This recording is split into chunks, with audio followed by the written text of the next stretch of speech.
നമസ്കാരം, right story ന്യൂസിലേക്ക് സ്വാഗതം. ലോകം ഭരിക്കാൻ ശേഷിയുള്ളവരാണ് ക്രൂഡ് ഓയിൽ ഉൽപ്പാദകർ. അതുപോലെ ലോകക്രമത്തെ മാറ്റാൻ ശേഷിയുള്ളവരാണ് ക്രൂഡ് ഓയിലിന്റെ ഉപഭോക്താക്കൾ.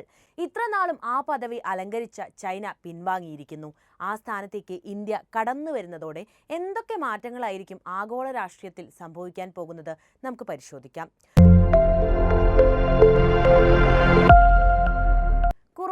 ആവശ്യത്തിൽ ചൈനയെ മറികടന്നിരിക്കുകയാണ് നമ്മുടെ ഇന്ത്യ. ഏറ്റവും കൂടുതൽ ക്രൂഡ് ഓയിൽ ഉപയോഗം ചൈനയിൽ ആയിരിക്കാമെന്നാണ് ലോകത്തെ പ്രധാന എണ്ണ കയറ്റുമതി രാജ്യങ്ങളെല്ലാം നേരത്തെ തന്നെ കരുതിയത്. എന്നാൽ ഇക്കാര്യത്തിൽ വൻ കുതിപ്പാണ് ഇന്ത്യ ഇപ്പോൾ നടത്തിയിട്ടുള്ളത്. അതുകൊണ്ട് തന്നെ എണ്ണ ശക്തികളുടെ ശ്രദ്ധ ചൈനയിൽ നിന്ന് മാറി ഇന്ത്യയിലേക്ക് എത്തുകയാണ് എന്ന പ്രത്യേകതയും ഇന്ത്യക്ക് വന്നു ചേർന്നിരിക്കുന്നു.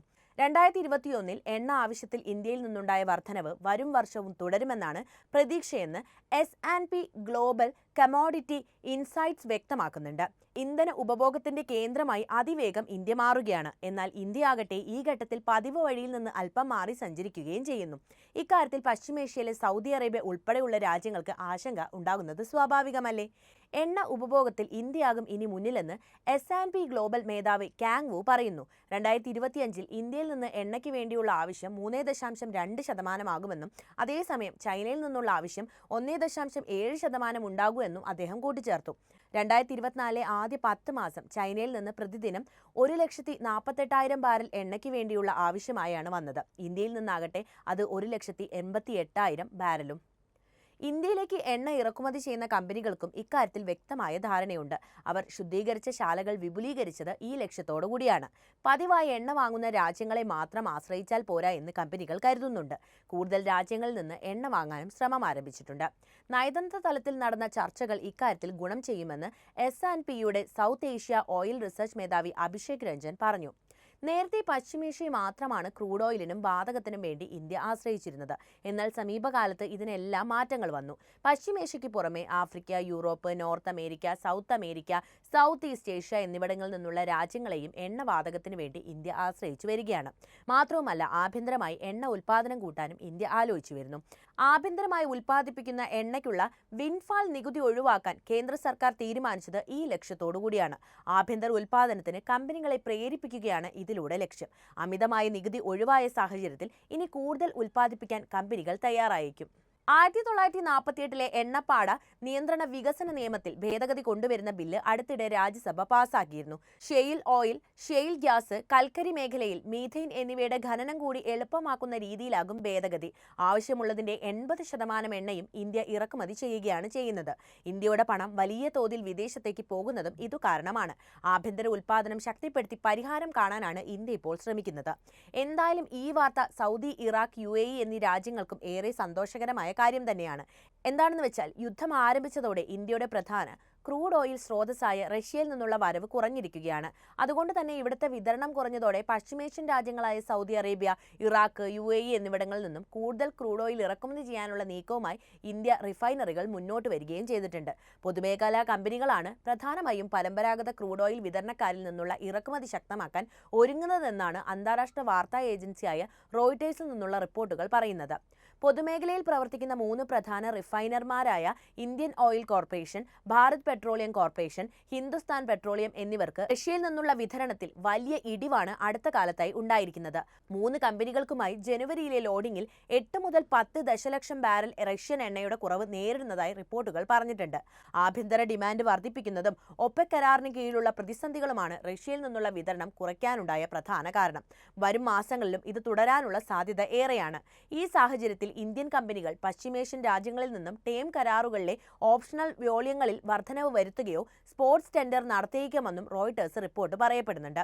2022 ഉക്രൈൻ അധിനിവേശത്തിന് മുൻപ് വരെ പശ്ചിമേഷ്യൻ രാജ്യങ്ങളായ ഇറാഖും സൗദി അറേബ്യയും UAEയും ഒക്കെയായിരുന്നു ഇന്ത്യയുടെ ഏറ്റവും വലിയ എണ്ണ വിതരണക്കാർ. എന്നാൽ ഉക്രൈൻ അധിനിവേശത്തിന് പിന്നാലെ റഷ്യയ്ക്ക് അമേരിക്ക ഉൾപ്പെടെയുള്ള പാശ്ചാത്യ രാജ്യങ്ങൾ ഉപരോധം ഏർപ്പെടുത്തിയത് സാഹചര്യങ്ങളൊക്കെ മാറ്റിമറിച്ചു.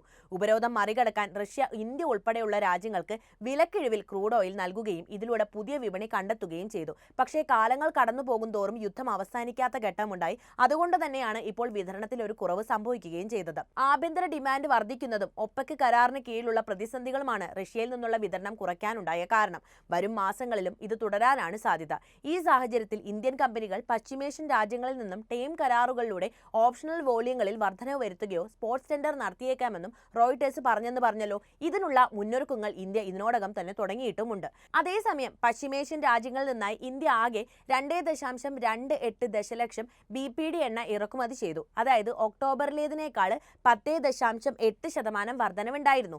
മൊത്തം ഇറക്കുമതിയുടെ 48% വരും ഇതെന്നും കണക്കുകൾ പറയുന്നുണ്ട്. ആഗോള രംഗത്ത് ക്രൂഡ് ഓയിൽ രാഷ്ട്രീയം എന്ന് പറയുന്നത് വളരെ പ്രധാനപ്പെട്ട ഒരു കാര്യം തന്നെയാണ്. ഇതിനെക്കുറിച്ച് പറയാതെ ഒരിക്കലും ആഗോള രാഷ്ട്രീയത്തെക്കുറിച്ച് നമുക്ക് സംസാരിക്കാൻ തന്നെ കഴിയില്ല. അത് എങ്ങനെയാണെന്നാണ് ഇനി പറയുന്നത്. കാരണം സമ്പത്ത് കുമിഞ്ഞുകൂടുക എന്ന് പറയുന്നില്ല, അതുപോലെ തന്നെയാണ് ക്രൂഡ് ഓയിലിന്റെ ശേഖരമുള്ള രാജ്യങ്ങളുടെ ഒരു സമ്പത്ത് കുഞ്ഞുകൂടുന്നത് നമ്മൾ കുറച്ച് കാലങ്ങളായിട്ട് കണ്ടതാണ്. സാമ്പത്തിക നയങ്ങൾ, അതേപോലെ തന്നെ പവർ ഡൈനാമിക്സ്, ആഗോള സംഘർഷങ്ങൾ എന്നിവ രൂപപ്പെടുത്തുന്ന അന്താരാഷ്ട്ര രാഷ്ട്രീയത്തിൽ ഒരു കേന്ദ്ര ഘടകം തന്നെയാണ് ഈ ക്രൂഡ് ഓയിൽ. ആഗോള ക്രൂഡ് ഓയിൽ വിപണിയെ നയിക്കുന്നത് വിതരണത്തിന്റെയും ഡിമാൻഡിന്റെയും സൂക്ഷ്മമായ സന്തുലിതാവസ്ഥ, ഭൗമരാഷ്ട്രീയ ഘടകങ്ങൾ, പ്രധാന എണ്ണ ഉൽപാദക രാജ്യങ്ങൾ, ബഹുരാഷ്ട്ര കോർപ്പറേഷനുകൾ, വളർന്നുവരുന്ന സമ്പദ് വ്യവസ്ഥകൾ തുടങ്ങിയ പ്രധാന സ്വാധീനം ഇതിൽ എടുത്തു പറയേണ്ട ഒന്ന് തന്നെയാണ്. 13 എണ്ണ കയറ്റുമതി രാജ്യങ്ങളുടെ കൂട്ടായ്മയായ ഓർഗനൈസേഷൻ ഓഫ് പെട്രോളിയം എക്സ്പോർട്ടിംഗ് രാജ്യങ്ങൾ, അതായത് ഒപെക്, എണ്ണ ഉൽപാദനവും വിലയും നിയന്ത്രിക്കുന്നതിൽ നിർണായക പങ്ക് വഹിക്കുന്നവരാണ്. ഇതിൽ നിന്ന് ഏറ്റവും പ്രബലമായിട്ട് നിൽക്കുന്ന രാജ്യം മറ്റാരുമല്ല, അത് സൗദി അറേബ്യ തന്നെയാണ്. 1960-ൽ സ്ഥാപിതമായ ഒപെക് എണ്ണ വിപണിയെ സ്ഥിരപ്പെടുത്തുന്നതിനും എണ്ണ ഉൽപ്പാദിപ്പിക്കുന്ന രാജ്യങ്ങൾക്ക് ന്യായമായ വരുമാനം ഉറപ്പാക്കുന്നതിനുമായി സ്ഥാപിതമായ ഒരു കൂട്ടായ്മയാണ്. ഈ ഗ്രൂപ്പിന്റെ സ്വാധീനം വർഷങ്ങളായി എണ്ണവിലയിലെ ഏറ്റക്കുറച്ചിലുകൾക്ക് കാരണമായിട്ടുമുണ്ട്. പ്രത്യേകിച്ചും യുണൈറ്റഡ് സ്റ്റേറ്റ്സ് പോലുള്ള പുതിയ എണ്ണ ഉൽപ്പാദകർ കടന്നു വന്നതോടെയാണ് ഇതിലൊരു മാറ്റം സംഭവിച്ചത്. ഇതൊക്കെയാണെങ്കിലും ആഗോള എണ്ണ രാഷ്ട്രീയത്തിൽ ഒപെക് ഒരു പ്രധാന ശക്തിയായി ഇന്നും തുടരുകയാണ്. പ്രത്യേകിച്ച് ഉൽപ്പാദനം വെട്ടിക്കുറയ്ക്കുകയോ എണ്ണവില നിയന്ത്രിക്കുന്നതിനുള്ള വർധനവ് ഏകോപിപ്പിക്കുകയോ ചെയ്യുമ്പോൾ കാര്യമായ സ്വാധീനം ചെലുത്താൻ ഇവർക്ക് സാധിക്കാറുണ്ട് എന്ന് പറയാതെ വയ്യ. ഉപരോധങ്ങളും വ്യാപാര യുദ്ധങ്ങളും ക്രൂഡ് ഓയിൽ രാഷ്ട്രീയത്തിന്റെ മറ്റൊരു പ്രധാനപ്പെട്ട മുഖമാണ്. ഉദാഹരണത്തിന് ഗണ്യമായ എണ്ണ കയറ്റുമതിക്കാരായ ഇറാൻ, വെനസ്വേല തുടങ്ങിയ രാജ്യങ്ങളിൽ അമേരിക്ക ഉപരോധം ഏർപ്പെടുത്തിയിട്ടുണ്ട്. ഖത്തറിനുള്ളതുപോലെ തന്നെ വലിയൊരു സമ്പത്തുള്ള രാജ്യമാണ് ഇറാൻ, അതായത് എണ്ണ വിപണിയിലൊക്കെ.